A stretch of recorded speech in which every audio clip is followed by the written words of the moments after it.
जुलाई 2020 दोपहर का समय और रोहतक जिले के किलोई गांव में ये अद्भुत नज़ारा देखने को मिला, जिसमें ऐसा प्रतीत हो रहा है कि बादल जमीन से पानी को अपनी तरफ खींच रहे हैं। आज हम इसी विषय के ऊपर अध्ययन करेंगे। जल स्तंभ। आज का हमारा टॉपिक जल स्तंभ है।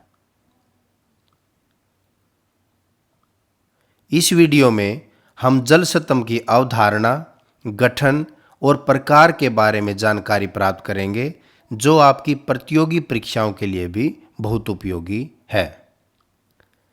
सामान्यतः जल स्तंभ एक प्राकृतिक घटना है जो आम तौर पर उष्णकटिबंधीय और उपोष्णकटिबंधीय क्षेत्र में होती है।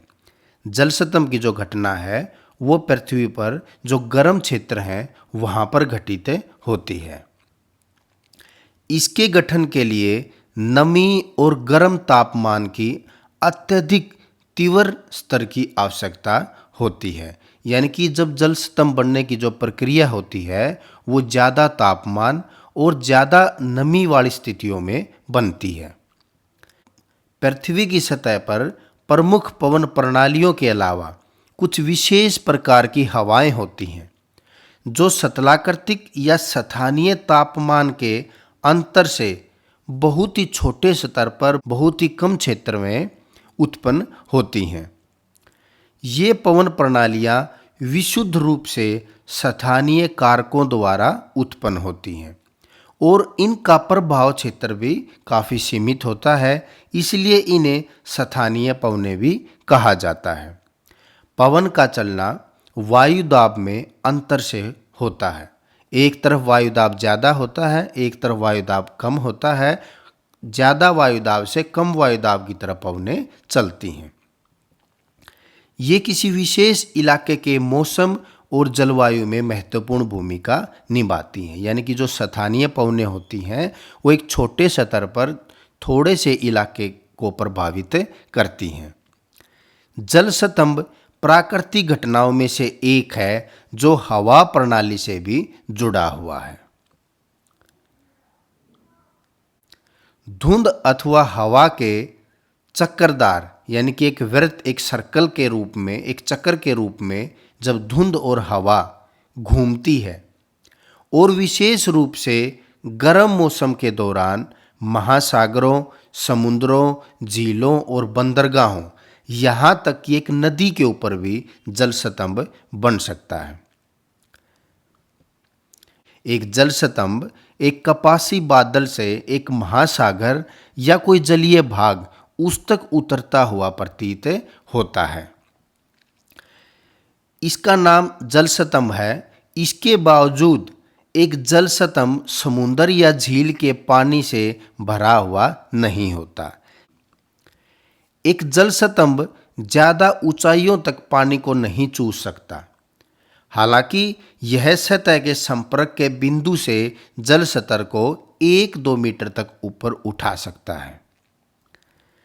यह अभी प्रमाणित नहीं हुआ है कि जल स्तंभ जलीय जीवों को खींचकर उसके भंवर में डाल देते हैं और फिर उन्हें जमीन पर गिरा देते हैं। जब जल स्तंभ बनता है तो हवा और धुंध का एक भंवर भी बनता है। तो अभी तक ये प्रमाणित नहीं हुआ है कि जहाँ पर ये जल स्तंभ बनता है वहाँ नीचे के जो जलीय जीव हैं या पदार्थों को यह बहुत ऊंचाई तक उठा ले जाता हो और कहीं दूसरी जगह पर जाके उनको गिराता हो।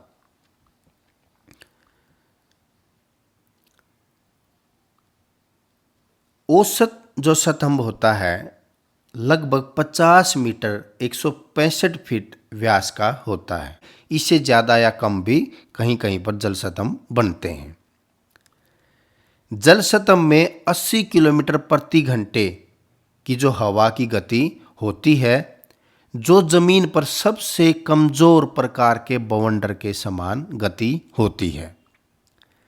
इसका औसत जीवन काल सिर्फ 5 से 10 मिनट तक होता है। कहीं कहीं यह 15-20 मिनट तक भी चल सकता है, लेकिन औसत रूप में जल स्तंभ की जो अवधि है वो 5 से 10 मिनट के बीच होती है। जल स्तंभ के प्रकार। सबसे पहला जल स्तंभ है शांत मौसम जल स्तंभ।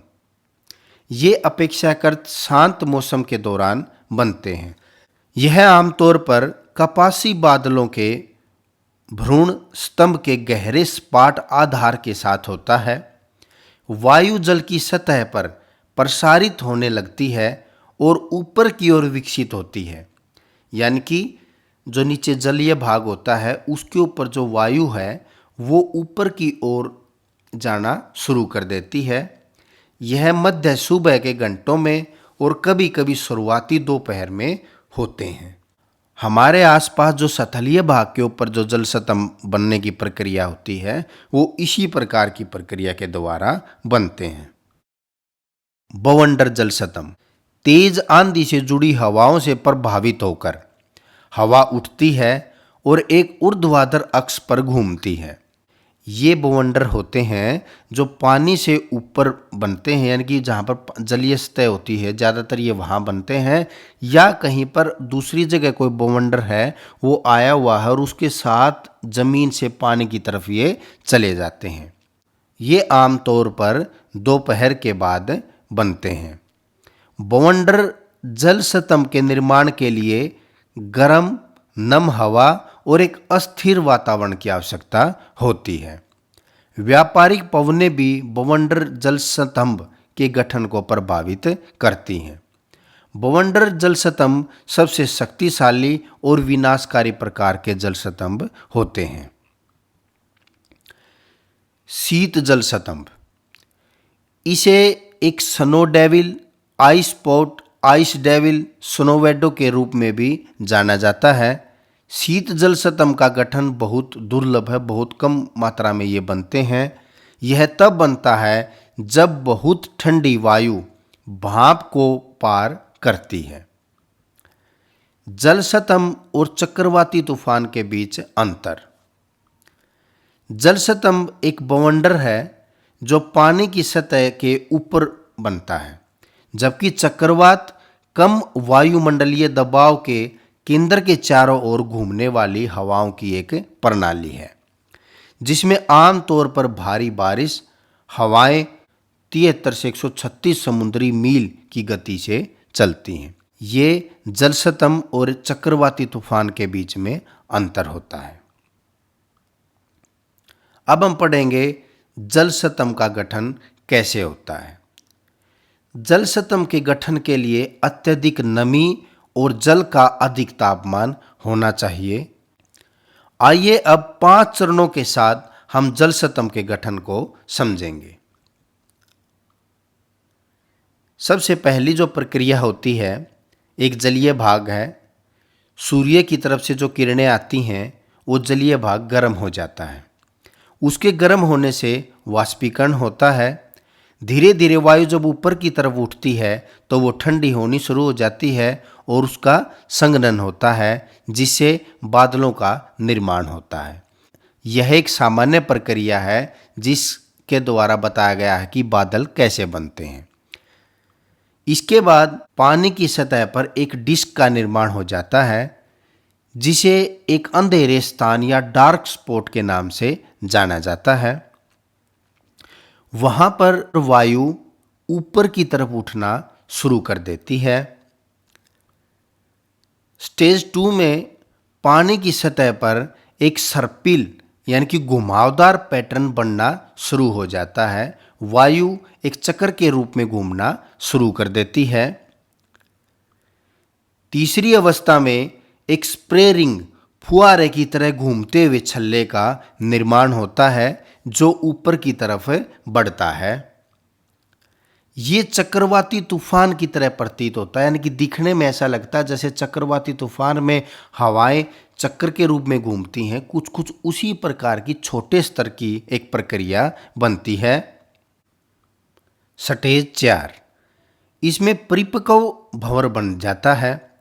इस अवस्था में जल स्तंभ अपने सबसे तीव्र चरण में होता है, जो पानी की सतह से लेकर बादलों के ऊपरी हिस्से तक दिखाई देता है। यह एक खोखली कीप की तरह से दिखाई देता है, जो कि वाष्प से घिरा हो सकता है, यानी कि इसका रूप एक कीप की तरह दिखाई देता है जिसके अंदर वाष्प और वायु की मात्रा होती है। स्टेज 5 जीवन चक्र का अंतिम चरण है, जहां जल स्तंभ का क्षय होता है।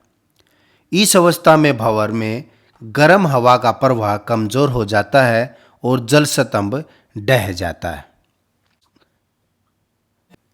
इसका प्रमुख कारण है जल स्तंभ में ठंडी वायु का प्रवेश होना या जल स्तंभ के रास्ते में कोई शुष्क अवरोध जैसे शुष्क भूमि, सड़क आदि का आ जाना। तो इस प्रकार से जल स्तंभ की पूरी प्रक्रिया संपन्न होती है। आपने इस वीडियो को देखा, धन्यवाद।